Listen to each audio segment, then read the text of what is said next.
लगता है कि रिटायरमेंट का सही समय क्या होना चाहिए। अगर कोई समय से पहले यानी अर्ली पेंशन लेना चाहें या फिर अपनी पेंशन को 58 के बाद कुछ सालों के लिए टाल देना चाहें, जिसे डिफर्ड पेंशन कहते हैं, तो उसका गणित क्या कहता है? मुझे तो लगता है कि 58 के बजाय 60 साल की उम्र तक पेंशन को टालना एक बेहतरीन निवेश होना चाहिए। हाँ, आप ऐसा क्यों सोचती हैं? क्योंकि वित्तीय आर्टिकल्स में ही लिखा है कि नियम के अनुसार 58 साल के बाद अगर कोई अपनी पेंशन टालता है तो हर 1 साल टालने पर पेंशन में 4% की बढ़ोतरी होती है। हाँ, ये नियम तो है। यानी अगर मैंने 60 साल तक 2 साल के लिए अपनी पेंशन टाल दी तो सीधा 8% का फायदा। आज के समय में ये तो किसी गारंटीड फिक्स डिपॉजिट जैसा सुरक्षित और शानदार विकल्प लगता है। बिना शेयर बाजार के जोखिम के, बिना कुछ किए पेंशन 8% बढ़ गई। मैं तो यही विकल्प चुनूंगी। सुनने में आपका ये तर्क बहुत ही आकर्षक लगता है और सच बताऊं तो ज्यादातर लोग यही गलती करते हैं। लेकिन अगर हम YouTube पर मौजूद गहराई से किए गए डेटा एनालिसिस को देखें तो ये लॉजिक पूरी तरह से ध्वस्त हो जाता है। ध्वस्त हो जाता है? वो कैसे? 8% का गारंटीड फायदा तो साफ साफ दिख रहा है ना। चलिए इसका गणित खोलकर देखते हैं।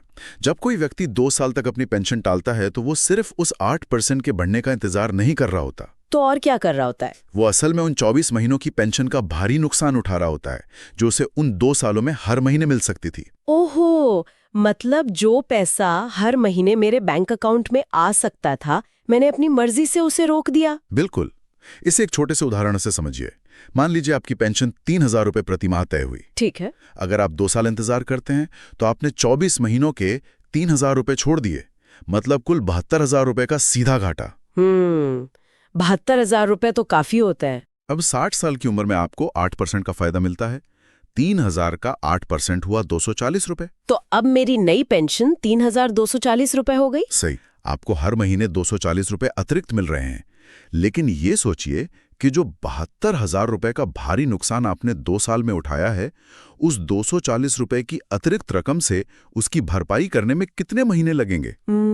72,000 को 240 से भाग दें तो ये आता है 300 महीने। और 300 महीने का मतलब है पूरे 25 साल। बाप रे! और अगर ब्याज वगैरह भी जोड़ लें तो करीब 26 साल लग जाते हैं सिर्फ ब्रेक इवन तक पहुंचने में। दिमाग चकरा देने वाला गणित है ये।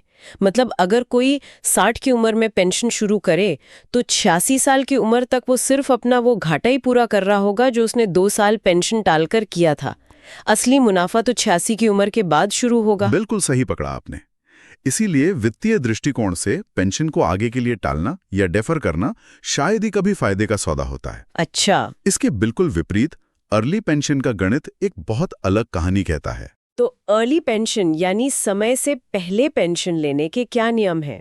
मुझे पक्का यकीन है कि वहां भी सरकार ने कोई भारी पेनाल्टी लगा रखी होगी। नियमों के अनुसार 50 वर्ष की उम्र से अर्ली पेंशन ली जा सकती है, लेकिन यहाँ हर साल पहले पेंशन लेने पर 4% की कटौती होती है। लीजिए, वही हुआ। मतलब अगर 58 के बजाय मैंने 50 की उम्र में पेंशन ली तो पूरे 8 साल पहले 8 गुणा 4 यानी मेरी पेंशन में से 32% की कटौती हो जाएगी। हाँ, 32% कट जाएगा। ये तो बहुत ही भयानक घाटा है। कौन समझदार इंसान अपना 32% पैसा कटवाना चाहेगा? देखने में ये 32% की कटौती बहुत डरावनी लगती है, लेकिन एक्सपर्ट्स और डेटा का निष्कर्ष ये है कि असल जिंदगी में ये फिर भी फायदे का सौदा साबित होता है। 32% कटने के बाद भी फायदा? ये कैसे संभव है? आप अभी कह रहे थे कि 8% फायदा असल में नुकसान है और अब कह रहे हैं कि 32% का नुकसान असल में फायदा है। क्योंकि यहाँ टाइम वैल्यू ऑफ मनी का सिद्धांत काम करता है। इंसान को 8 साल पहले से ही हर महीने पैसा मिलना शुरू हो जाता है। 58 की उम्र तक पहुंचने से पहले ही उसके हाथ में पूरे 96 महीनों की पेंशन आ चुकी होती है। सोचिए, एक बड़ी रकम जो सालों तक ब्लॉक रहने वाली थी वो आपके हाथ में पहले आ गई। हाँ, ये बात तो है। इस पैसे को कोई भी कहीं और निवेश कर सकता है, फिक्स डिपॉजिट में डाल सकता है या अपनी किसी मौजूदा जरूरत में लगा सकता है। पैसा आज हाथ में होना भविष्य में मिलने वाले पैसे से हमेशा ज्यादा